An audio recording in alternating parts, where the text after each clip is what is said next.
So, दोस्तों, we have Amit Jain ji in our studio, GT Log. GT Log as a podcast, sir, it is meant for creating the information for the listener or the audience of GT Academy, or all such people who are a part of maybe first year, second year और third year cities के जो institutes हैं, वहाँ जो बच्चे पढ़ते हैं, उनके लिए आपके लाइफ जर्नी के थ्रू जो माइलस्टोन्स आपने अचीव किए हैं, जो सक्सेस आपने अचीव किए हैं, उसके थ्रू वो कैसे लर्न कैसे सीख सकते हैं जिस एरिया में आप एक्सपर्ट हैं, और also they can build their career not as a only as a professional, but also if they could build the businesses out of it. हमारा जो जीटी लॉग का जो कन्वर्सेशन है वो हिंदी और इंग्लिश दोनों में हो सकता है, जिसमें भी आप कंफर्टेबल हो उसमें बात करें. और we will start with your life journey. Sir, पहला जो क्वेश्चन वो रेगुलर क्वेश्चन है हमारा कि आप अपनी लाइफ जर्नी के बारे में बताएं. We understand, we have some information from our research team कि आपने HBTI से बीटेक किया, फिर IT दिल्ली से किया, फिर मास्टर्स किया बाहर से. बट आप अपने शब्दों में अपनी life journey including the parents, sibling, सब चीज़ें बताएं. पुराना समय याद दिला दिया.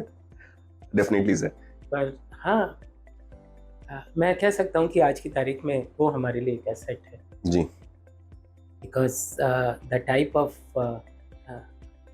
अपब्रिंगिंग और जैसे हम लोगों का बचपना बीता वो वाकई में बहुत अच्छा था और बहुत सिंपल था जीवन यापन. जी. लाइफस्टाइल बहुत सिंपल था. एंड मैं एक बात कहूँगा कि मेरा जो जर्नी था that started in very engineering, hardcore engineering जी. Family, hmm. जहाँ पे 3 जनरेशन से सब इंजीनियरिंग में थे. वाह, 3 हाँ. जनरेशन है. हाँ, I am in the 4th generation. वाह. और जनरली ये एक तरीके से कहना चाहिए and all from your alma mater, from Roorkee university. अच्छा. हाँ. अरे वाह. तो my father was chief engineer. He retired as chief engineer from UP state electricity board. और वन ऑफ द वेरी कहना चाहिए एकेडमिकली ब्रिलियंट, मैं यही कहूँगा. और बड़े भाई इंजीनियर और मेरे दादा इंजीनियर और मेरा दादा के फादर भी इंजीनियर. अच्छा. रुकूंगा. This is a very emotional journey. But हाँ, किसी ने आज तक मुझसे ये नहीं पूछा. You are the first one to ask and that's why I became little emotional. That's all right sir. And I would say that I learned a lot from my father and grandfather.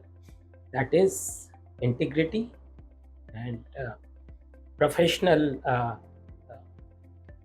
strength. Wow. That I learned.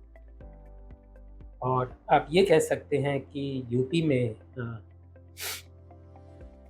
our sector at one time was the best in the country.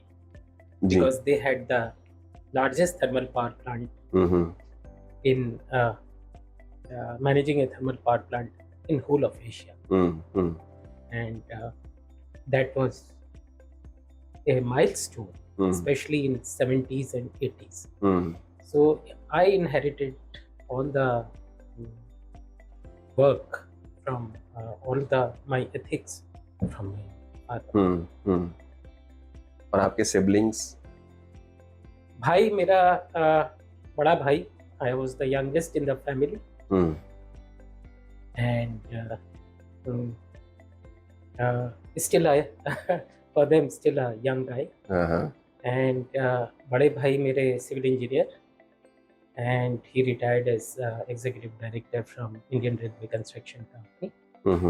And my sister retired as professor or India Institute of Medical Science. Wow. So I would say my parents give the best education. हम्म, हम्म, और BTech करने के बाद, because I was a little different, hmm, I uh, I can say that little different and out of the box kind of guy right from my childhood. Hmm, And उसी से क्या हुआ कि मैं एक तरीके से कहना चाहिए था how to break the conventional kind of attitudes practices, hmm, वो बचपन से ही मिला, maybe on account of generation gap, क्योंकि बड़े भाई बहन 9-10 साल बड़े मेरे से, हम्म, तो that kind of thing. But you know I learn quite a lot from them. Hmm, तो एक तरीके से कहना चाहिए ये है. Very nice. हाँ. बहुत ही मतलब पढ़ी लिखी फैमिली और well set up. Very well set in the you can say and you can say value system for them. Very nice. So, well, in general, sir, I have seen you working for last at least 18 years in my professional journey, and I have seen you having conversation with lot of articulation, with maybe I think lot of knowledge control with respect to the different subject which you have been working. आपकी life के let's say 30 साल की जो journey है, career journey, उसमें आपने बहुत सारे एरियाज में काम किया है. Energy, environment, maybe circularity, waste management, e waste management, so many diverse areas that you have touched upon. थोड़ा सा अपनी करियर या प्रोफेशनल जर्नी के बारे में बताएं. प्रोफेशनल जर्नी अगर हम देखें तो it was by accident I came in consulting.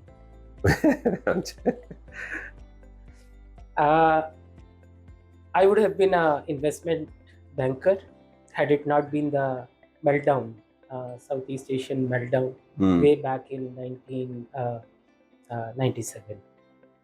Okay. Those guys, those banks, which offered me job, they themselves got bust. And that too, what happened in Singapore. At that time, I was interned with Unocal Asia Pacific. And I had specialized in a very unconventional area of non-recourse financing in oil and gas sector. Non-recourse financing, which means how the privatization can go in a developing country context. And I would say I compared the systems way back at that time in Singapore or in Southeast Asia and India, which was liberalizing energy sector at that time. So privatization इस तरीके से चालू हुआ और हम लोगों ने नई चीज़ देखी और उससे हमने बहुत कुछ चीज़ें सीखने को मिली. पर जिस एरिया में मैंने किया उस हिसाब से मेरे को वहाँ पे उस वक्त उनकी इकोनॉमी इतनी मेल्ट डाउन हो गई कि जॉब ऑफर्स उन लोगों ने जिन्होंने दिए वापस ले लिए. तो इस तरीके से मैं कंसल्टिंग में आया.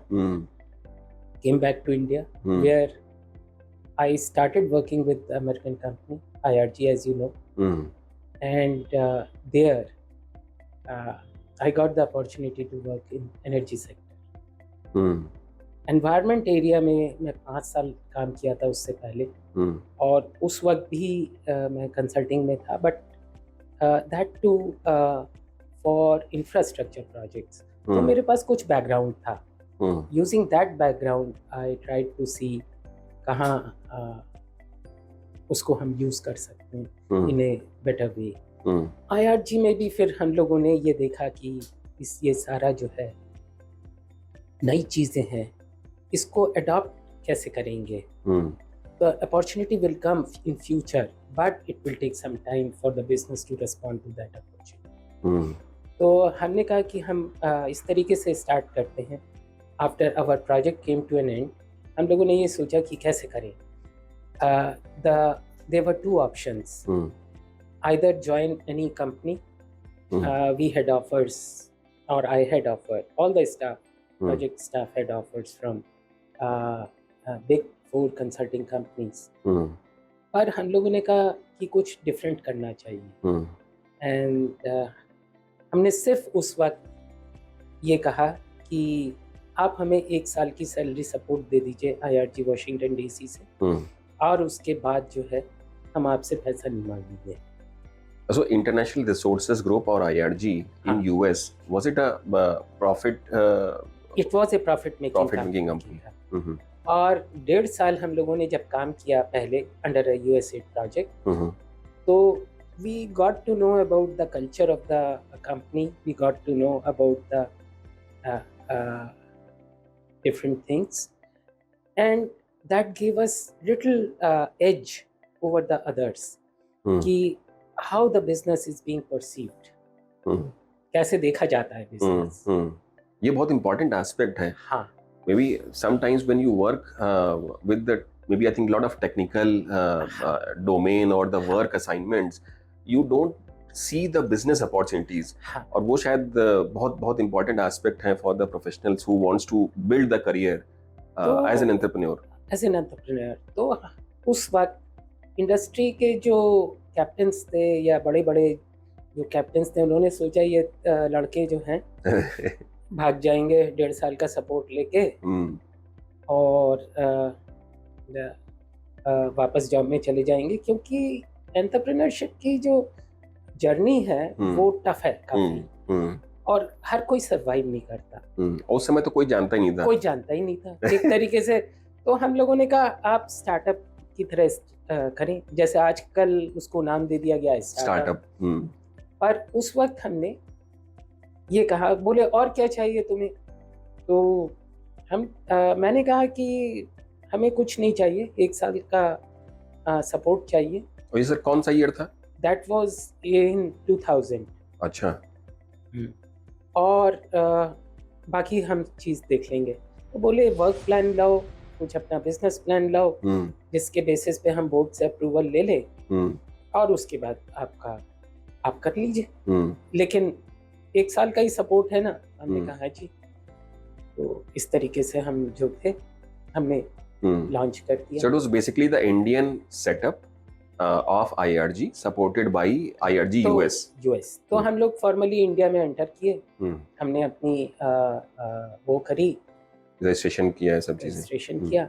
उसके बाद हम लोगों ने क्या किया कि ये सोचा कि कहाँ इंटरवीन करना चाहिए। उसमें हमने ये देखा कि कोर एरिया में करें या those areas where things are looking good in future, लेकिन वो फ्यूचरिस्टिक रहा।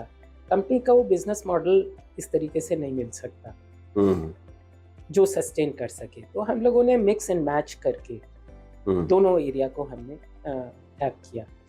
अब उसमें ये हुआ कि आगे हमें प्री क्वालिफिकेशन में, क्योंकि ये सारा जो है पीछे ये देखा जाता है कि भाई आपने पहले क्या काम किया, ट्राइड एंड टेस्टेड है या नहीं है।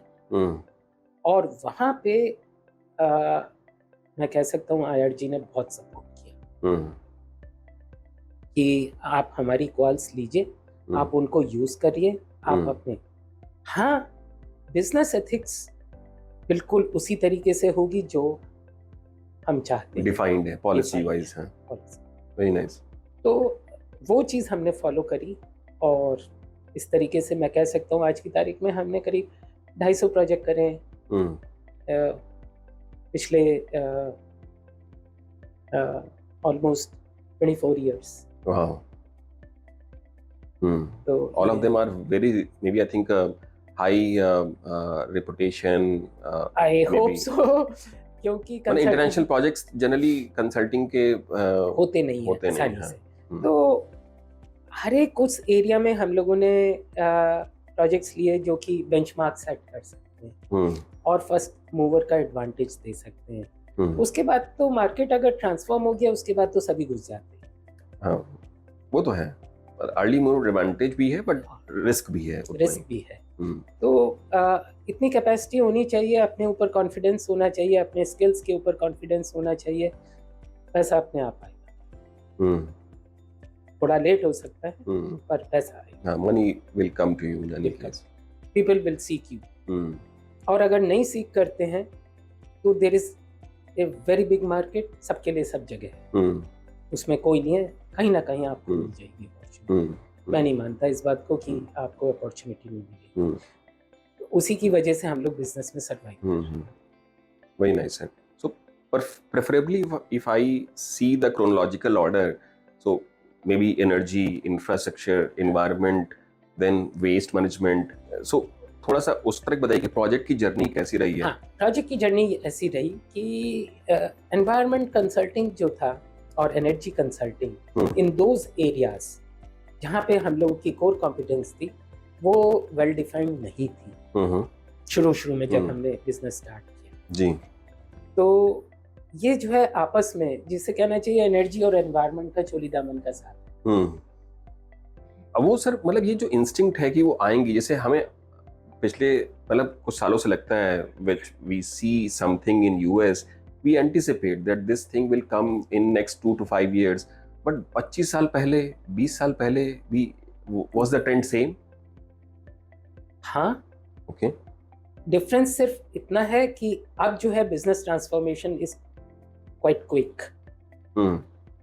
उस जमाने में business transformation was not very quick, time लगता था। तो इसीलिए हम लोगों ने अपना कन्वेंशनल एरिया ऑफ एक्सपर्टीज नहीं छोड़ा।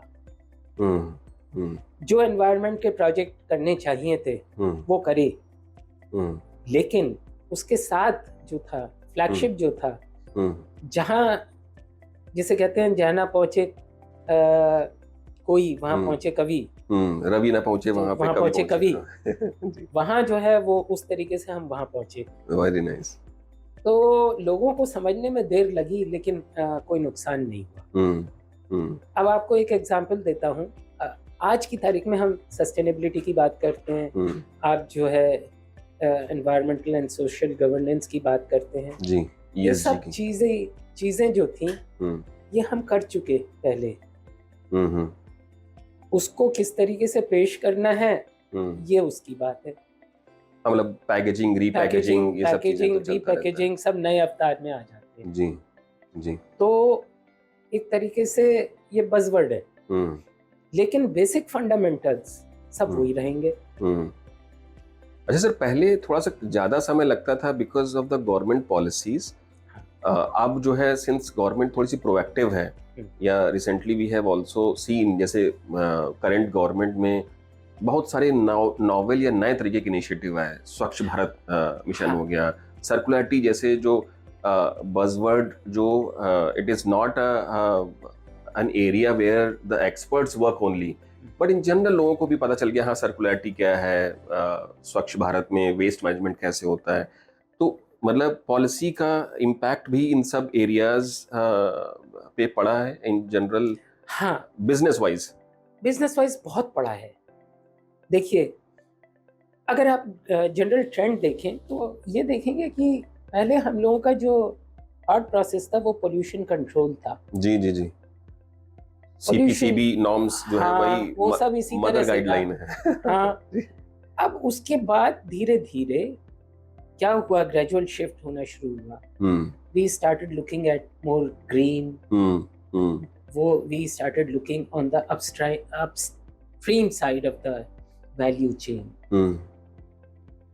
कि भाई हम जब तक अपने आप के रिसोर्स एफिशिएंसी की तरफ नहीं मूव करेंगे तो आगे कैसे बढ़ेंगे। या पोल्यूशन कंट्रोल जिसकी की कॉस्ट जो है बहुत ज्यादा है, उसको अगर कम करनी है और हम अफोर्ड नहीं कर सकते क्या करेंगे। तो कहीं ना कहीं ये तो थॉट प्रोसेस में आया ना पॉलिसी मेकर्स के कि भाई अगर हम ये नहीं करेंगे तो हम आगे कैसे बढ़ेंगे, हम कैसे कम करेंगे कॉस्ट, सब कुछ करेंगे। बट सर जैसे EIA का मैं देखता हूँ, इन्वायरमेंटल इम्पैक्ट असेसमेंट है, सभी स्टेट्स में वो प्रोसेस है, कमिटीज हैं, सेंट्रल लेवल पे गवर्नमेंट है, बट अभी भी देखता हूँ मैं कि वो एक किक ऑफ कंपोनेंट का पार्ट है। It actually doesn't serve the whole purpose, क्योंकि वो मतलब वो टीथिंग इशू जो नहीं है मतलब उसमें। हाँ, बिल्कुल ठीक बात। इसका मैं दो रीजन दूंगा बहुत कि ये प्रोसेस करने वाले अच्छी तरीके से कितने हैं.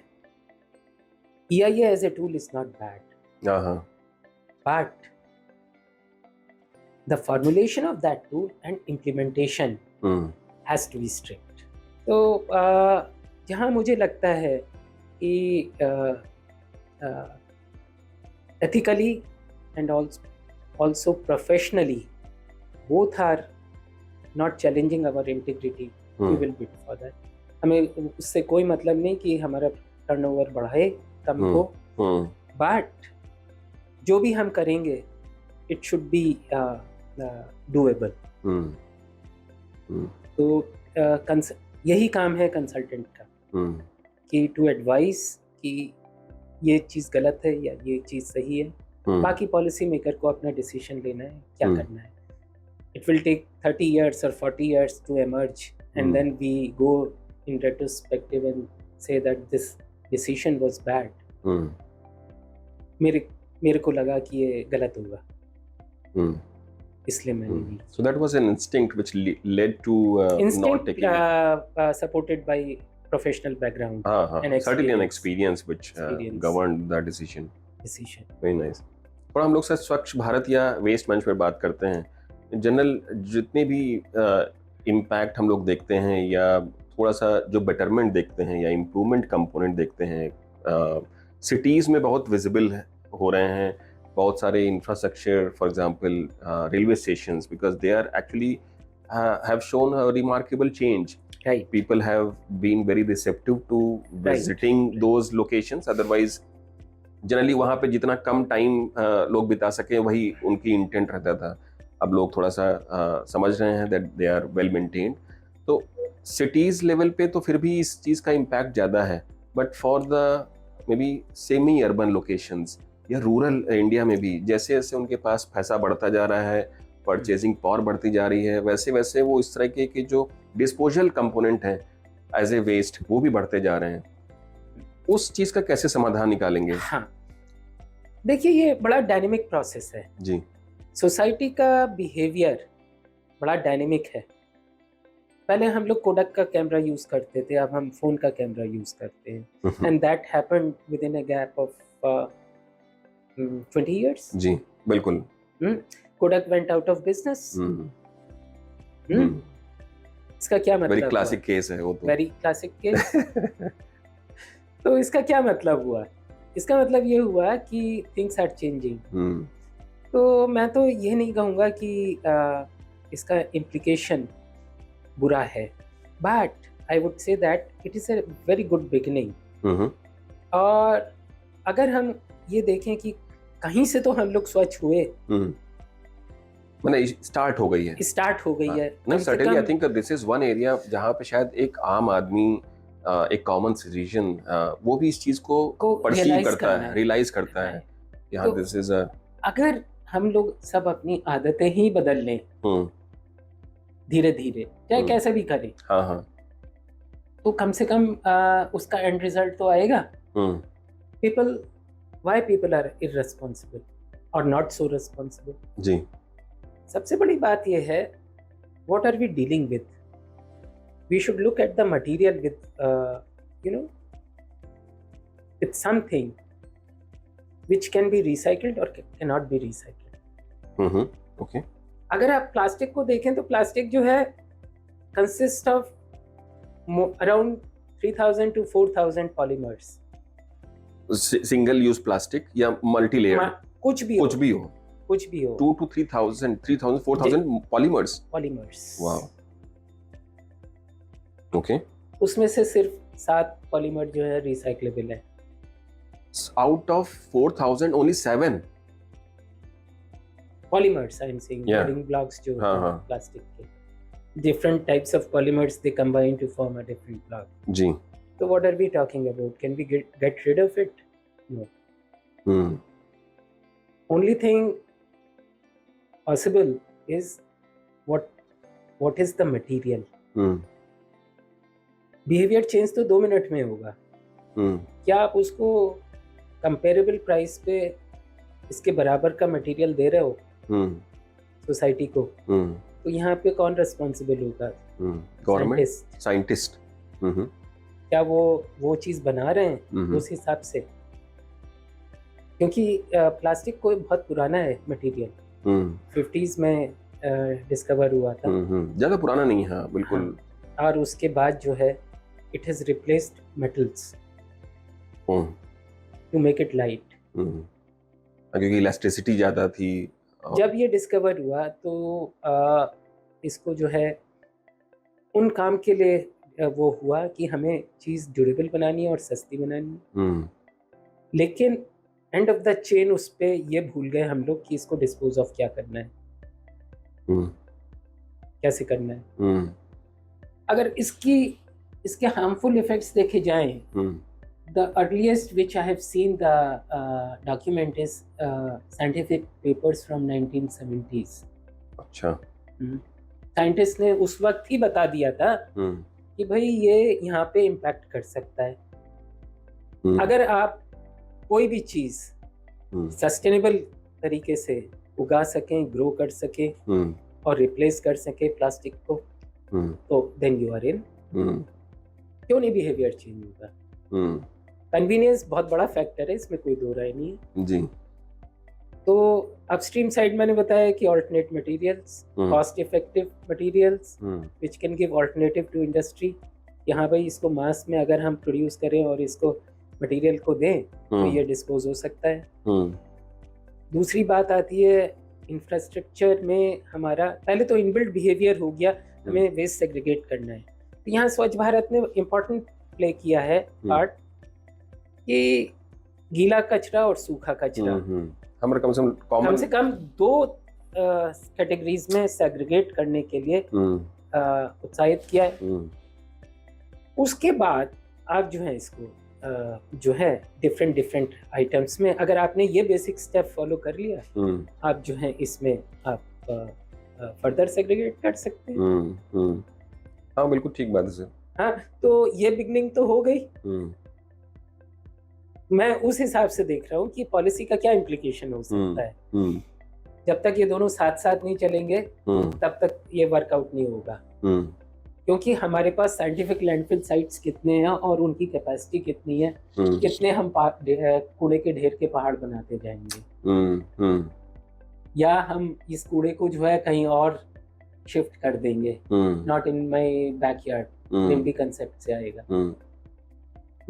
आपने सर लैंडफिल का नाम लिया, मुझे लगता है कि it also leads to lot of soil contamination. बिल्कुल, if it is not designed properly. ये डंप साइट है या लैंडफिल साइट है, देयर इज अ डिफरेंस। और अगर ये आदतें चलती रहीं तो it will lead to the maybe supply chain also, agriculture supply chain, जहाँ पे सॉइल का कंपोनेंट बहुत इंपॉर्टेंट है। एब्सोल्युटली। कहने का मतलब ये है कि अगर हम ऑर्गेनिक वेस्ट अपना या रिच ऑर्गेनिक वेस्ट उसको कन्वर्ट कर लें, there is no need to for it to go to the landfill. मैं तो कह रहा हूँ बेसिक स्टेप फॉलो कर लो, उसको आप कर लो। और जो इसमें अवेलेबल रिसाइक्लेबल मटेरियल है वो तो अपने आप ही उड़ जाता है, तो बचेगा क्यों लैंडफिल साइट पे।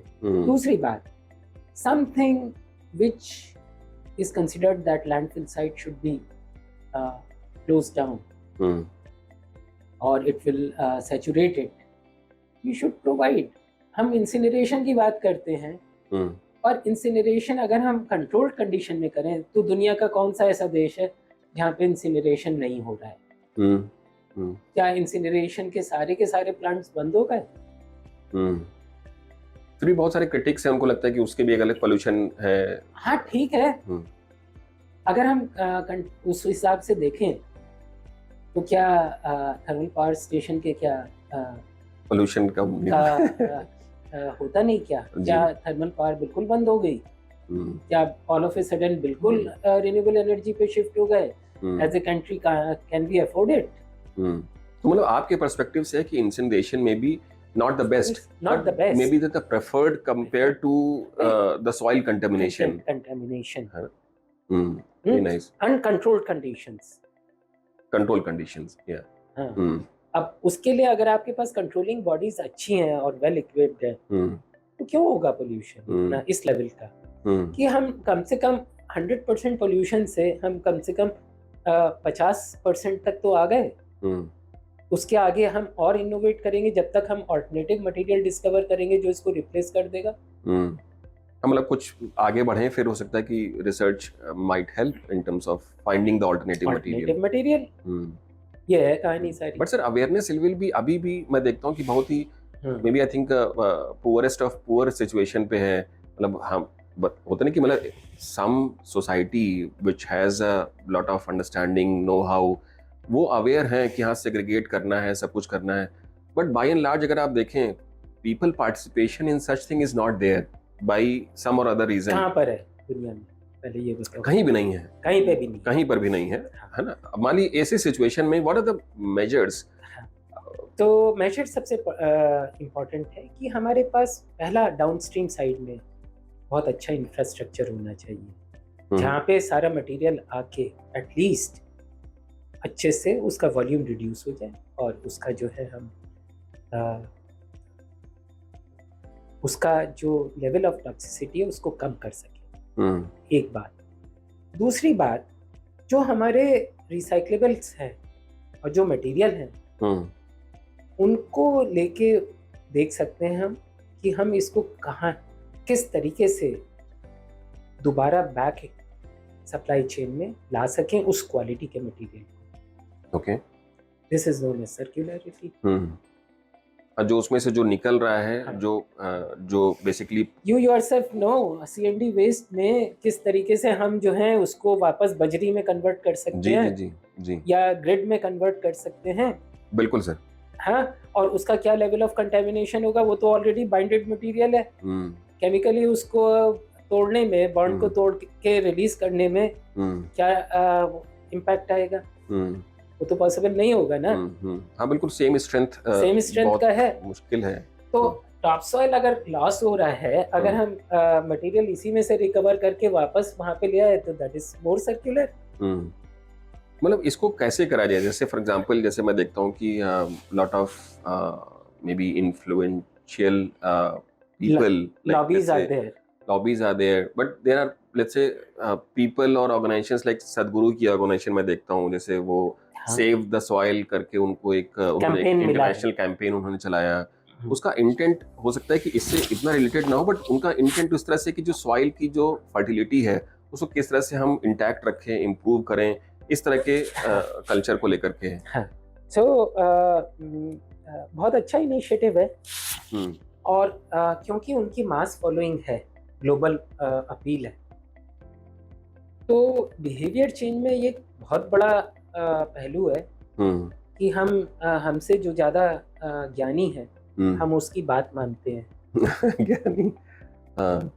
तो अगर उसके मुख से वही चीज़ आ रही है तो वो भी ऐसे तो कोई बात नहीं करेगा। बट ज्ञानी की बात आजकल लोग सुनते नहीं हैं, या तो सदगुरु की बात तो सुनी जाएगी, या तो मूवीज में दिखाएं, या तो वो सदगुरु या रिलीजन का अवेयरनेस है। और ऐसा नहीं है कि अवेयरनेस नहीं है। ओके, अच्छा सर, जैसे मान लीजिए सिटी एडमिनिस्ट्रेशन की बात करते हैं, गवर्नमेंट का रोल बात करते हैं, जनरली क्या है कि मतलब जैसे हम लोग मल्टी लेयर्ड प्लास्टिक हो गया या हम लोग सिंगल यूज प्लास्टिक हो गया, इन सब चीज़ों में लोगों का जो पार्टिसिपेशन का एक रोल आपने बताया हमें, बट गवर्नमेंट का रोल कैसे डिफाइन किया जाए? फॉर एग्जांपल जैसे नोएडा का में ऐसा क्या आइडियल मॉडल किया जाए? जैसे एक ERP करके एक model, extended responsibility, extended producer, हाँ, EPR करके एक मॉडल है, but what could be the model which can be customised for maybe Indian cities like Noida, Lucknow, क्योंकि यहाँ पे डेमोग्राफी, एक तो डेंसिटी बहुत ज़्यादा है, डाइवर्सिटी भी बहुत ज़्यादा है, तो मतलब सब चीज़ें एक टाइम पे मतलब एक्सपेक्ट करना कि नहीं वो उस तरह की डिस्क्लोजर आ जाएगा या इतना ट्रैक कर लेंगे उस चीज़ के जो वो पोर्शन है, वो बहुत मुश्किल है। और आप वैसे भी देखिए कि जो अनऑर्गेनाइज मार्केट है, जहाँ पे जो हमारे यहाँ पे इस तरह के स्ट्रीट वेंडर्स हैं, they always use such single use plastic, जो कि एक्चुअली में हैजार्डस है, और जस्ट बिकॉज मुझे तो उनके लिए सस्ता पड़ता है, उनके लिए कन्वीनियंस है, and they can't afford also, तो वहाँ पे सिटी एडमिनिस्ट्रेशन का क्या रोल हो सकता है सच? इंदौर का मॉडल देखिए आप। ओके मैं अपना एक्सपीरियंस बताता हूँ। जी। उनका इंफ्रास्ट्रक्चर कुछ हद तक है उनके पास, बहुत अच्छा। हम्म और वहाँ पे अगर आप देखेंगे तो that culture has percolated down to even to a street vendor. अच्छा। आप वहाँ पे जो रात में उनका बाजार लगता है ना खाने पीने का, हाँ, वो रात में काफी टाइम तक उनका मार्केट चलता रहता रहता है। है। आप 1-1:30 बजे तक भी चलता है। आप जरा उनका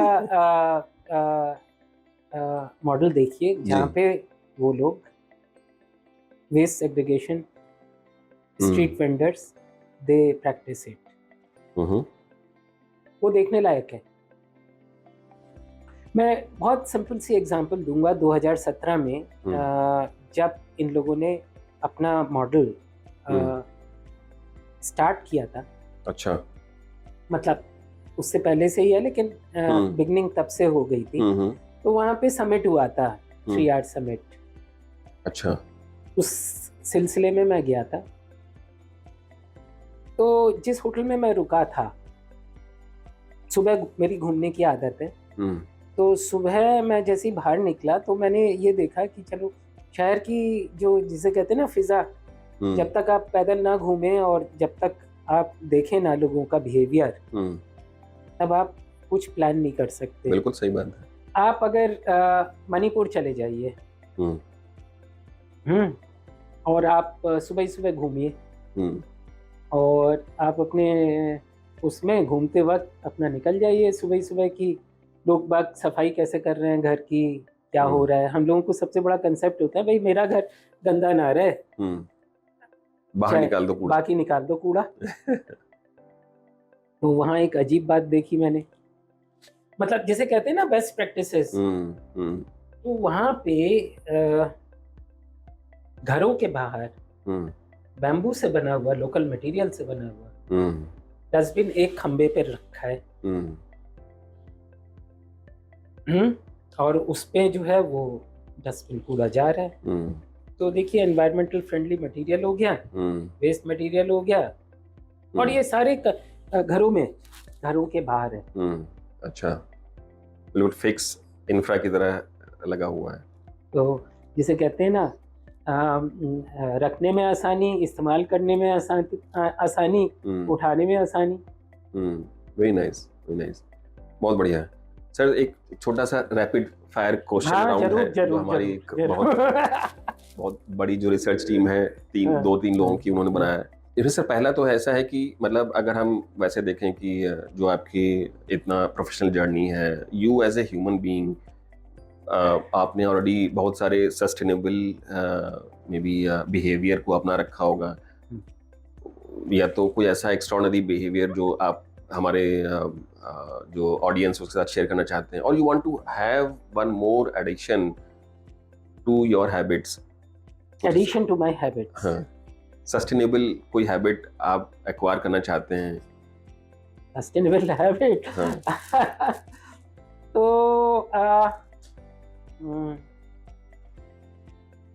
देखिए सेग्रीगेशन ऑफ वेस्ट तो हम लोग करते ही करते हैं घर के लेवल पे। मैंने आपको एक किस्सा सुनाया ही था। नाउ आप एक चीज देखेंगे, जब हम नहाते हैं तो आप ये देखेंगे जो साबुन हम इस्तेमाल करते हैं वो बाद में उसको फेंक देते हैं। जो छोटी सी चिप सी बचती है क्या हम वो इकट्ठी करके वापस जो है उसको जो है बैक टू बड़ा साबुन बना ले, बड़ा साबुन बना ले।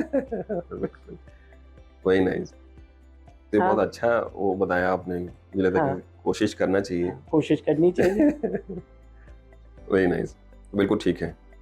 सेकंड क्वेश्चन है सर कि जैसे smart cities and rural development की बात करते हैं, दोनों में ही हम लोग स्मार्ट सिटीज का कॉन्सेप्ट दिया है कि हम जो सिटीज हैं वो स्मार्टर हैं, क्लीन हो और बेहतर हो compare to maybe existing city infrastructure से। Rural development it has always been in that understanding कि वो हमेशा से सस्टेनेबल रहा है। तो मतलब दो ऑप्शन हो कि आपको इसको पिक करना हो वर्सेस उसको पिक करना हो in terms of making the best ideal model for sustainability perspective, so which one would be your pick? These are the two extreme sides. हाँ बिल्कुल. I will prefer a middle path. अच्छा. एक आज से 10 साल पहले प्रोफेसर कलाम का, जो कि हमारे प्रेसिडेंट थे, उनका एक बहुत अच्छा प्रोग्राम था और उसका नाम था पूरा, PURA. पूरा. हाँ. Okay. Providing urban services to the rural areas. अच्छा, providing urban services to rural areas. वाह, इंटीग्रेशन कर रहे हैं वो. इंटीग्रेशन कर रहे हैं. तुम बहुत अच्छे से जानते हो कि all the urban areas are magnets and pressure points. है या नहीं है? हाँ बिल्कुल है. और जब उसकी कैरिंग कैपेसिटी खत्म हो जाएगी 5 साल में, 10 साल में, तो पॉपुलेशन कहाँ जाएगी? मतलब वो माइग्रेट करती है to the maybe rural area. हाँ, मतलब या बीच के एरिया में आ जाती है वो, आ जाती है, सेमी अर्बन जिसे बोलते तो हैं. उनका अगर बिहेवियर देखोगे डेवलपमेंट का क्या है, तो मतलब पहले तो डेवलपमेंट थोड़ा हैप्पी है, और फिर वो धीरे धीरे करके जब वहाँ पे लेट्स से डेवलपमेंट अथॉरिटीज आती हैं तो थोड़ा स्ट्रक्चर्ड होना शुरू हो जाता है. अब क्या है कि अब उनको पता है कि ये हमारे जो क्रॉप टाइमिंग से शेड्यूल्स क्या है, जो समय बचता है they come to cities to earn additional money. तो वो क्या है कि माइग्रेशन के कारण जो है वो जो प्रेशर आपने बताया है सिटीज में, वो प्रेशर जो है वो मतलब क्रिएट हो जाता है, क्योंकि cities have not been built to have such maybe such unscheduled demography. तो ये एक बड़ा चैलेंज है. हाँ, ये एक बहुत बड़ा चैलेंज है और ये प्लानर्स के लिए बहुत बड़ा चैलेंज है. जी बिल्कुल. तभी कहते हैं अगर प्लानिंग अच्छे से की गई है तो वो कभी फेल नहीं होती. अब उसका एक लाइव एग्जांपल देख लो. चंडीगढ़ जब बना था, ये केस स्टडी है तुम्हारे प्लानिंग है. हाँ. तो क्या था, रूरल एरिया था, सारे गांव को मिला के बनाया था. हाँ. It was a first in modern independent India. Is the most planned city. आज की तारीख में भी. और उसको फिर रिप्लिकेट किया गांधीनगर में. हाँ.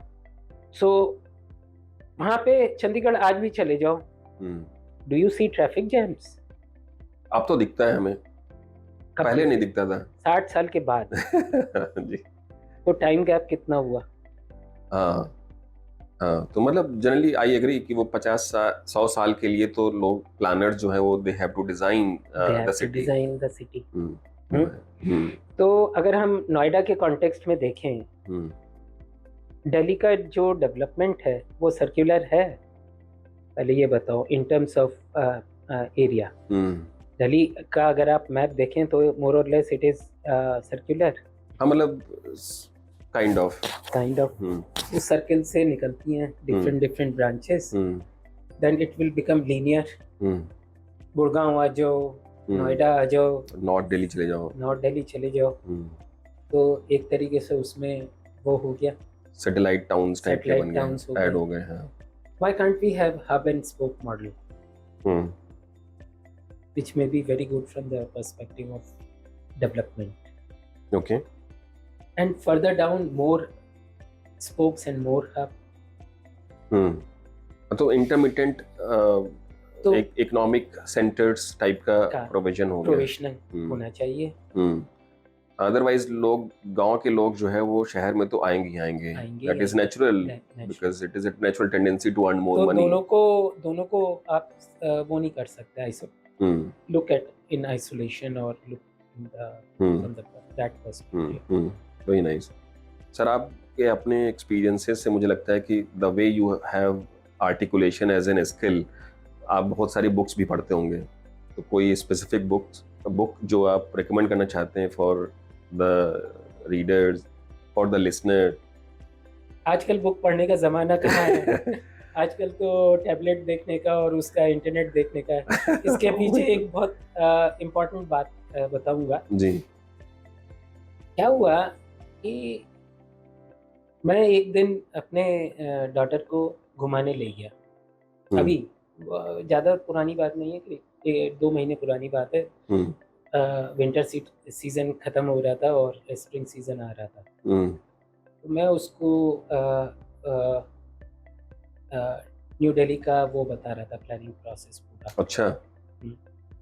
कि देखो ये रायसीना हिल्स थी, इसको देखो एक नेचुरल स्लोप था, इसको जो है किस तरीके से उन्होंने टेम किया, और देखो यहाँ पे राष्ट्रपति भवन हुआ। उसके बाद अगर आप वापस उतरेंगे तो दोनों साइड में सिमेट्री है पूरी। करेक्ट है या नहीं है? बिल्कुल है, पूरी है। जब ये बना था जी, लुटियंस ने डिजाइन किया था। जी जी। अच्छा, उसके बाद तुम ये देखोगे it's a mix of both the two. बोली हाँ सब कुछ। वो चुपचाप बहुत पेशेंटली सुनती रही। पर उसने मुझसे कुछ पूछा नहीं। तो मैंने पूछा तो तुम्हारे को कुछ पूछना नहीं है मुझसे? हमारे बच्चे जनरली थोड़ा इंक्विजिटिव तो रहते हैं। होते हैं। मैं चलो तुम्हें ओल्डेस्ट बेकरी वेंगर से तुम्हें पेस्ट्री खिलाता हूँ और कैनॉट प्लेस में। और उसने कहा पापा एक बात बताओ, जो चीज आप ये बता रहे हो ये सब तो इंटरनेट पे अवेलेबल है। तो मेरा सारा एफर्ट्स जो है बेकार गए। बट फिर भी स्टोरी टेलिंग का अपना एक अलग महत्व है। बिल्कुल। मैंने कहा यार मैंने 3 घंटे या 4 घंटे इसके साथ बिताए, तो ये तो सब बेटी ऑलरेडी बहुत जागरूक है। हाँ, ये तो सब इंटरनेट पे अवेलेबल है। पर मेरा अपना जो वो है, कोई पर्टिकुलर बुक नहीं है, पर हाँ मेरा जो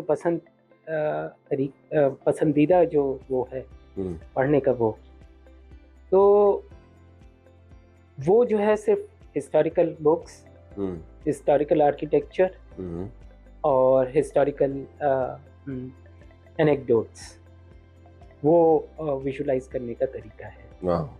कोई और वो नहीं है कि क्या है क्या नहीं है, क्योंकि मुझे लगता है जो चीज़ें 100 साल 200 साल, क्या वो आज की तारीख में रेलेवेंट हैं या नहीं है, और हम कहाँ जा रहे हैं। दुनिया में सब लोग यही कहते हैं आर्टिफिशियल इंटेलिजेंस, ये इंटेलिजेंस वो इंटेलिजेंस। आखिरकार मशीन को भी इंटेलिजेंट बनाने का काम तो हम ही लोग करेंगे, नहीं तो उसमें इतनी अकल कहाँ से आई। ये बहुत अच्छा है आई थिंक पर्सपेक्टिव है आपका, कि जो मतलब हिस्ट्री है उससे you can actually correlate provided जो हिस्ट्री, रिटन हिस्ट्री हमें मिले वो सही हो। उसमें भी बहुत बड़ा वो है। अगर 50% भी हिस्ट्री सही है जी, और उसके बाद भी हम जो हैं वो देख रहे हैं चीजें, वो तो हमारे सामने है ना। अगर आप मॉन्यूमेंट्स देखें, कभी ना कभी तो वो आबाद होंगे, कभी ना कभी तो उनकी वैल्यू रही होगी। उनसे बहुत कुछ है सीखने के लिए। हाँ बिल्कुल। यूरोपियन आर्किटेक्चर देख लें या इंडियन आर्किटेक्चर देख लें या मिडिल ईस्ट का आर्किटेक्चर देख लें या वो देख लें, there is so much to learn from them. Iran का, तेहरान का जो ड्रेनेज सिस्टम है वो कितना फेमस है कि पानी अपने आप ही कैसे जो है शहरों की स्ट्रीट्स के बराबर में से निकलता है। हाँ मतलब वो तो है ही सर। मतलब इनफैक्ट जो हमारे जैसे जो पुराने सिटीज या सभ्यता का जो पार्ट रहे, जैसे मोहनजोदाड़ो एज ए सिटी, आप उसमें ही देखिए जो ड्रेनेज सिस्टम हम आज देखते हैं चैलेंजेस। जैसे अभी आपने देखा होगा as a Dubai as a city, it was almost flooded just because कि उन्होंने कभी शायद प्लान नहीं किया है ना। और तो जरूरी नहीं है कि पैसा होने से सब कुछ हो सकता है। तो पैसे के साथ साथ सारे रिसोर्सेज भी साथ होने चाहिए। हाँ मतलब आई थिंक उन्होंने उसमें क्लाइमेट चेंज कंपोनेंट को एनविसेज नहीं किया होगा, व्हिच इज ओके। तो ये बात है। बट हाँ, history can always teach you a lot of things. तो इसीलिए मैं मतलब हिस्टोरिकल चीजें पढ़ता हूँ। तो उनका एयर कंडीशनिंग सिस्टम, उनका टेम्परेचर लोअर करने का सिस्टम, उनका ventilation, very nice. They are all things to understand. Book पढ़ने का क्या मतलब होता है? यही मतलब होता है फिक्शन पढ़ने का शौक है, हम्म, that will take you in some other world, hmm, and that gives you imagination, हम्म, कि how far your imagination can go and hmm, how you can make it practical. वो तो है सर, बिल्कुल। हर एक आई थिंक बुक्स का अलग अलग Jenner के बेसिस पे देखा जाए तो you can always learn learn, अब जैसे स्टार वार्स जब हुई थी हमारे टाइम में, हम्म, पिक्चर आई थी, सीरीज आई थी उसकी, उस वक्त हम लोगों ने ये सोचा था कि ये इज इट पॉसिबल, आज की तारीख में वो तो देख कब रहे था? हैं 80s का टाइम था। 80s का टाइम था, हम्म, अब आज की तारीख में देख रहे हैं ना, सही बात है, तो बिल्कुल। ये तरीका है। तो न्यू जनरेशन टाइम में सर बात करते हैं, फॉर एग्जांपल जैसे हम लोग स्टार्टअप्स का रोल देखते हैं इस एरिया में, एज यू मेंशन कि थोड़ा सा कल्चर बहुत चेंज हो गया है। We see certainly lot of government intervention और policy intervention and people participation. जहाँ पर भी ये दोनों स्टेक होल्डर्स रहते हैं वहाँ पे न्यू टेक्नोलॉजीज का रोल बहुत आ जाता है। तो not only the maybe waste management or e-waste management, but maybe circularity as a the broad domain. How do you see the role of an startup और startup culture इस area में कैसे role देखते हैं? और दूसरा है कि मतलब you have been earning lot of money for last 30 years, तो आपने कहीं इन्वेस्ट भी किया है। हाँ।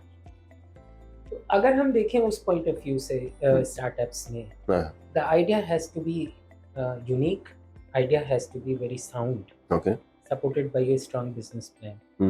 अगर ये तीनों नहीं है, इनमें से दो चीजें, एक चीज नहीं है तो फेल हो जाएगी। या तो यूनिक हो, और या तो स्ट्रॉन्ग बिजनेस मॉडल हो, और या तो अपॉर्चुनिटी बिल्कुल अबंडेंस में हो। बिजनेस ट्रांसफॉर्मेशन के लिए और स्टार्टअप में can it catalyse the business transformation और ट्रिगर इट, ये एक बहुत बड़ा क्वेश्चन मार्क है। Okay, investment decisions, right. मेरा पर्सनल एक्सपीरियंस ये है, most of the startups they fail, success rate hardly 1% या 2% होता है।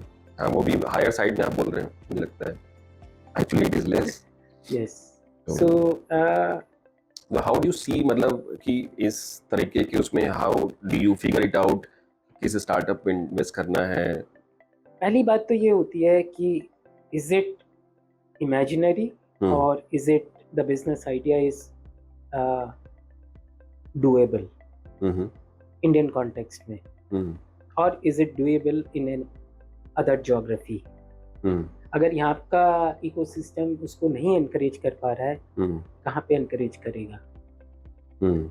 इन which part of the world? तो यहाँ पे नहीं है तो कहीं और कहीं और। And does it address the requirements of the geography? एक तो बात ये है। दूसरी बात, मैं अपना एक्सपीरियंस बताता हूँ।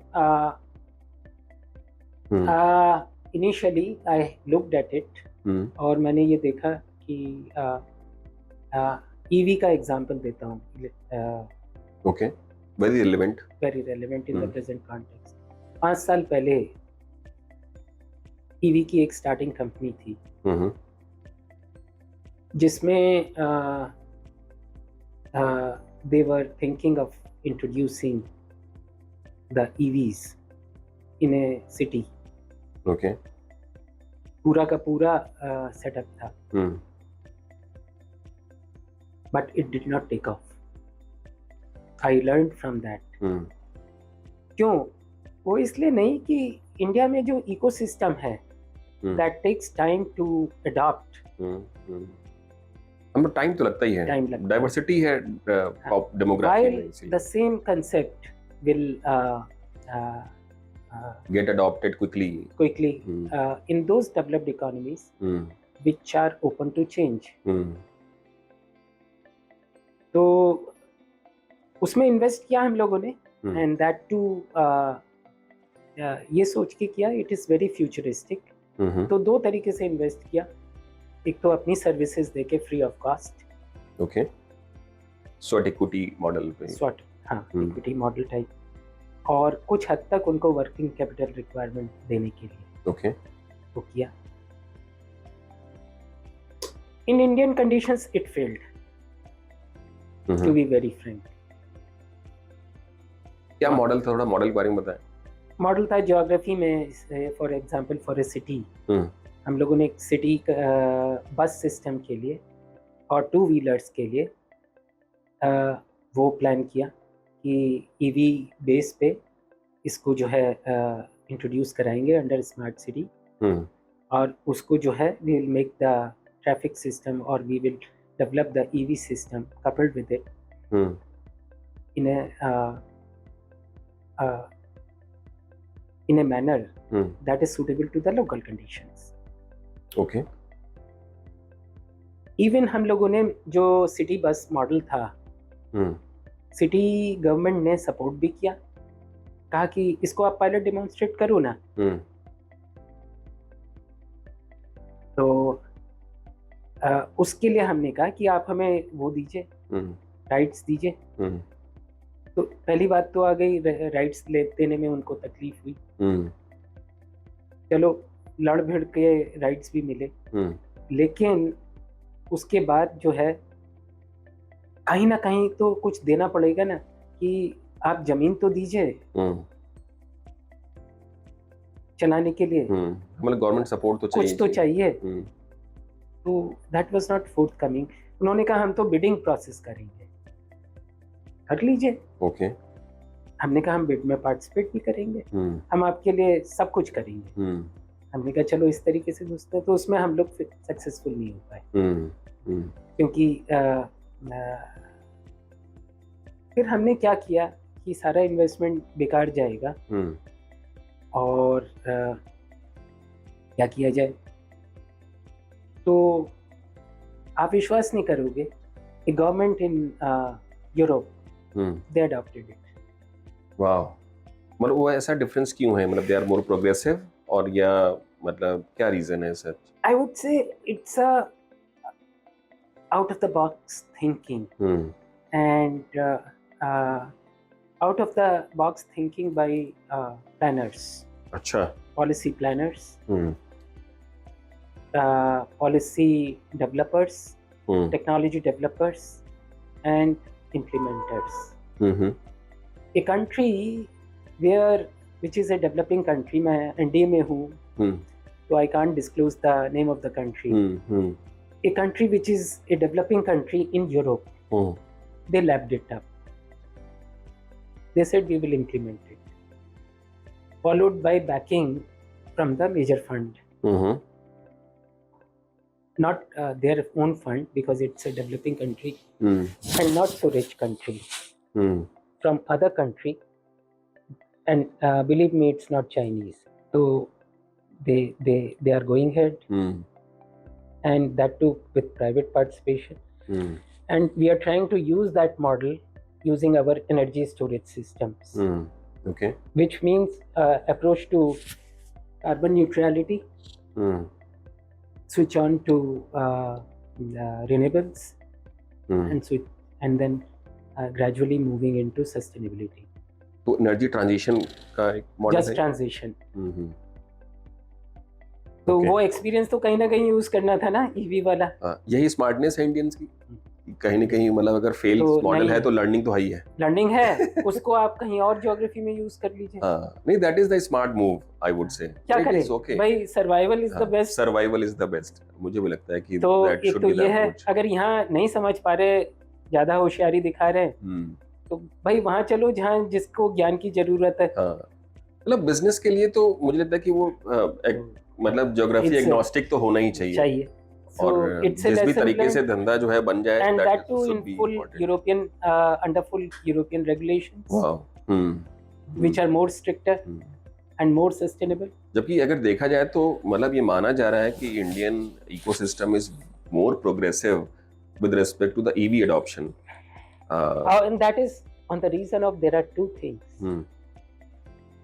आप ये देखिए, ये क्यों हुआ? उसका रीजन है, आप अगर शहर में अपनी ईवी चलाओगे तो it is how successful it is in the city ecosystem and versus expressways. Why we are having now EVs, Indian EVs, having a range of 400 kilometers on one battery charge, Why? After 5 years of introduction, good expressways and charging infrastructure. तो अब वो in any case आ रहे हैं, मतलब we have seen let's say Delhi city to में ये हाँ। Possible है? पहले ये बताओ. We have seen lot of charging stations. हम्म। दिल्ली में जाओगे तो हर जगह बिल बोर्ड के नीचे तुम्हें पर चार्जिंग स्टेशन मिल जाएगा. पर क्या हम लोग उसको यूज कर रहे हैं? दिखाने के लिए तो बहुत कुछ है. मतलब दिल्ली में या इन जनरल सिटीज में देखता हूँ कि 4 व्हीलर का जो प्राइवेट ओनर बेसिस पे इतना अडॉप्शन नहीं है. Maybe I think 2 wheeler है, बिकॉज शायद वो जो रेंज है उनको अगर 10-12 किलोमीटर तक की रेंज है तो शायद उनके लिए कंफर्ट है, इतना इशू नहीं मैं है. नाम भूल रहा हूँ एक कंपनी का, जो कि लॉजिस्टिक कंपनी है. उसने अपने लॉजिस्टिक सिस्टम्स में सारा सिटी के अंदर वो इंट्रोड्यूस किया है और वो कोरोना टाइम में बहुत अच्छा वर्क किया. 3 व्हीलर है, 3 फ्रेट. हाँ, फ्रेट. अच्छा, तो प्राइवेट सेक्टर वहाँ पे चलेगा. तो लाइक बिग बास्केट या इस तरह की जो कंपनी आप बोल रहे हैं जो काम करते हैं. हाँ, इस टाइप की जो बिग कंपनियां हैं और उनके फूड वेंडर्स भी अगर आप देखें तो वो इस्तेमाल करने लगे हैं 2 व्हीलर्स. मतलब करते हैं, जैसे जोमेटो दे लीजिए, they have done the tie up with the zip electric और इस तरह के बहुत सारी जो तो वो आ रहा है, आ रहे हैं. It will take time. हाँ, मुझे लगता है फ्रेट में भी 3 व्हीलर पे आ गया है, and then maybe intercity buses में, ट्रक्स में धीरे आ रहा है. Things are changing. तो कहना ये नहीं है कि probably we were before time. एक तो टाइमिंग की बात है. तो अगर यहाँ पे सक्सेसफुल नहीं हुए तो कहीं और होंगे. नहीं, बिल्कुल ठीक है. तो ये स्टार्टअप वाला किस्सा है. एक स्टार्टअप मैं और मेंशन करूंगा, ई वेस्ट का. ये स्टार्टअप ही कह सकते हो. और आप जो है एग्जांपल देखो जिसको कि हमने हेल्प करी थी. इकोरिको है. क्या नाम है? इकोरिको. That was in 2009 and 2010. Long back. E-waste recycling. Generally e-waste में क्या है, कहते हैं सब कबाड़ी का बिजनेस है. पर एक बात देखने वाली बात है, कबाड़ीज are more resource efficient than any other person. हाँ, उनको तो पैसा उसी से मिलना है. If we are saying कि वो बेकार हैं, गंदे हैं, ये है, no, not at all. They are an integral part of the chain. They are very very important people. चाहे आप ईपीआर लगा लो, चाहे कोई भी चीज लगा लो. हाँ, but they are a part. When we started e waste business, that there were about 3 or 4 recyclers in India. आज की तारीख में मोर देन 500 रिसाइकलर्स हैं. 500 रिसाइकलर्स इन ई वेस्ट. ओके. इसका मतलब क्या हुआ? Market is growing. ऐसा तो है नहीं नाम के लिए उसने इकट्ठे कर ली या लाइसेंस ले लिया. इस पर्टिकुलर रिसाइकलर की हमने एक टाइम पे हेल्प करी थी. And I distinctly remember the words of the promoter, जिसके की साथ आज भी मेरे बहुत अच्छे रिलेशनशिप है. आप लोग बाग यही कहते हैं, एक का एग्जाम्पल देते रहते हो साहब. हाँ, बिल्कुल. उसका रीज़न था, वो मेरे से बोला कि मैं आपकी फीस नहीं दे सकता. अच्छा, that was in 2009. आप इतने कॉस्टली हो, हम वो नहीं, पर हाँ बिजनेस आइडिया हम लोग करेंगे और करेंगे. You know, he went public at that time. आज की तारीख में उसका शेयर जो है 600 रुपए है, जो 10 रुपए का शेयर था. अच्छा, वाह. तो you invested before the IPO or after the IPO? At the time. Okay. तो मैंने कहा अच्छा ठीक है, आप नहीं दे सकते, आप ये समझ लो कि हमारी फीस जो है, बोले इसकी अब वैल्यू नहीं है. He had a business vision कि आज से 15 से 20 साल के दौरान इसकी वैल्यू इतनी होगी. मैंने विश्वास कर लिया. पर मैंने उस वक्त ये नहीं सोचा था कि ये इतना बढ़ जाएगा. हाँ, मतलब 10 तो रुपए का कौन शेयर है, कहता है 600 कि रुपए। पॉसिबल नहीं है? Very nice.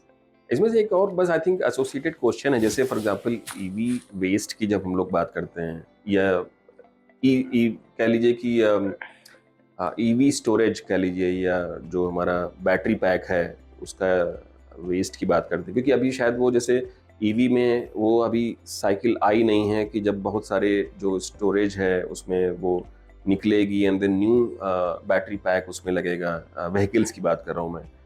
तो उस वाले केस में जो वेस्ट है उसके लिए मतलब कितना प्रिपेयर्डनेस है इन टर्म्स ऑफ। पहली बात तो ये, अगर हम उसकी बैटरी केमिस्ट्री देखें, हमें बैटरी केमिस्ट्री देखनी पड़ेगी कि किस टाइप की बैटरी है और क्या है। बैटरी बेकार नहीं होती इतनी जल्दी। अगर कोई कह दे 5 साल में बेकार हो जाएगी या 6 उसमें कुछ ना कुछ जान बची रहेगी। हाँ, तो 40%, 30 से 40% उसमें जान रहती है जब उसको डिस्कार्ड कर दिया जाता है कि अब ये it is not fit for usage in EVs. लेकिन उसकी सेकेंडरी लाइफ है अभी। क्या हम उसको इस्तेमाल कर सकते हैं दूसरे किसी एप्लीकेशन में? तो मतलब एप्लीकेशन स्विच करना होगा, यही मतलब है। सेम एप्लीकेशन की तो एप्लीकेबल नहीं है वो। ओके, बट इस तरह के बिजनेस मॉडल अभी वायबल नहीं है। Maybe I think in times to come it will be. It will be. क्या है, आप बहुत सिंपल सा एग्जांपल दूंगा। आप अगर सब्जी खरीदने जाते हैं नोएडा में, तो मंगल बाजार लगता है, शनि बाजार लगता है, बृहस्पति बाजार लगता है, ये लगता है। अच्छा, आप ठेला देखते हैं जिसपे बिकती रहती हैं सब्जियां, आप उसमें ये देखिए कि वो लाइट इस्तेमाल करता है रात में। वो लाइट कहाँ से आती है? वो बैटरी, या तो वो बैटरी क्या है? ट्यूबलर बैटरीज होती हैं, वो नहीं, जरूरी नहीं है। कितने लिथियम आयन बैटरी यूज करने वाले हैं?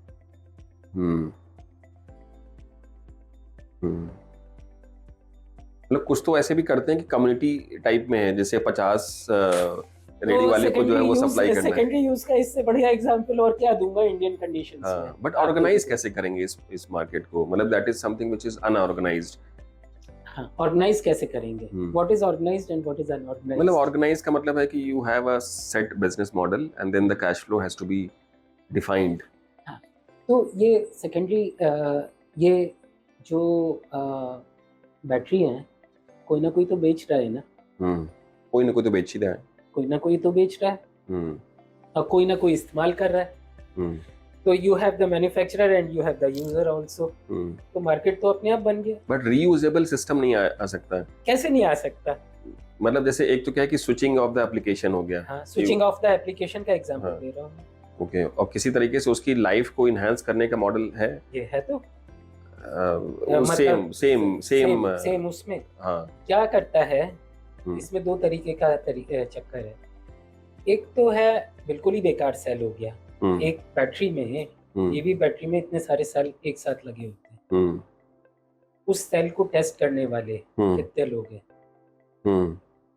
क्या टेस्ट करके ये बता सकते हैं ये आइटम बिल्कुल बेकार हो गया, ये सेल बेकार हो गया? क्या हम उस सेल को रिप्लेस कर सकते हैं to give more strength to it and make it refurbished? That is where the role of technology supplier lies. वहाँ पे कहीं ना कहीं मतलब कोई स्टार्टअप, कोई जो है वो घुसना चाहिए, मुझे लगता है कि हाँ, या हो सकता है ऑलरेडी हो, बट आई थिंक बहुत ही तो ये एप्लीकेशन तो तुम्हारा गांव और शहर में चलेगा। हाँ, एक एलईडी बल्ब जो है आप लगा दो, उसके साथ सालों साल चलता रहेगा। Microgrid kind of thing. और आप देखोगे जितने भी बैटरी सप्लायर्स हैं, लुमिनस हो गया, ये हो गया, they all have shifted to lithium ion batteries in their inverter system. Why? Lead acid से उन्होंने स्विच कर लिया है लिथियम के लिए। Maybe I think discharging cycle जो है वो ज्यादा है। अब जो है क्वेश्चन आता है रिसाइकलिंग का। तो यानी कि आप जो है चेन में, रिसाइकलिंग चेन में कब मटेरियल लेके आएंगे? 10 साल बाद, 11 साल बाद, या अर्लीस्ट अगर से बहुत ही बेकार बनी हुई हो, चाइना की बैटरी हो या किसी और डेवलपिंग कंट्री की बैटरी हो जो इंडियन कंडीशंस में ना चल पाए। 6 साल, उसको भी आप बढ़ा के उम्र 8 साल कर दोगे। तो तुम्हारे पास 8 साल है उस बैटरी को वो करने के लिए, रिसाइकलिंग एक इकोसिस्टम बनाने के लिए। और अभी से automobile measures they have started developing, कुछ ना कुछ वो करना शुरू कर दिया। हाँ, तो मतलब I think that is an area where maybe I think the newer companies or startups or even the established players. I was talking to someone जी जो ट्रेडिशनल एनवायरनमेंट का बिजनेस करते हैं। तो 40 साल हो गए उनको बिजनेस में। They started with effluent treatment plants, design engineering consultant थे। उनको हम लोग एज ए लोकल जैसे कंसल्टिंग बिजनेस में वो हो गए, वो लीड पार्टनर बना दिया क्योंकि locally they are very strong. हम लोग सपोर्ट कर रहे हैं without taking much risk but sharing the risk for a world bank project. तो उनसे मैं बात कर रहा था। तो this that is managed by a lady. अच्छा। 62 year old lady, civil engineer, very uncanny, you know, in those times when she graduated. जी। तो उससे बात कर रहे थे, बोले we are trying to invest in battery recycling. मैंने कहा क्यों? Why have you invested? और बोली that is for my son. अच्छा। because तो मैंने कहा एरिया में इतना potential so while remaining in the main area of environment, but switching on the manufacturing side or the recycling side of battery and control over the material. हुई ना बात ये? very nice. She is a Gujarati lady. मतलब धंधा तो blood में है। Blood में। लेगेसी बिजनेस की तरह क्रिएट कर रही है। तो we are ready to even help fund the if it is a good business proposition. Very nice, great, thank you so much. My pleasure. Amit sir, तुमने आज बड़ा इमोशनल कर दिया।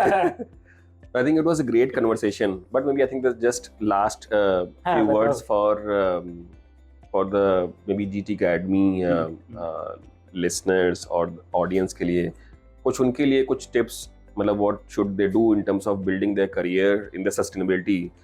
मतलब you are one of the maybe I think one of the best expert in the circularity as a domain. अगर वो इस area में कुछ अपना if you consider that, and there are so many people, but everything is based on my experience. Be firm, be patient, results will automatically come in sustainability. And the domain is wide, and you can choose and pick and choose any domain, and you can have different dimensions based on your core strength, but stick to your core competency. Very nice. अब मुझे लगता है कि जितने भी past guest को भी मैं देखता हूँ, सभी लोगों ने परसिस्टेंसी को एक प्राइम फैक्टर बताया है। इंडिया में यही काम करता है।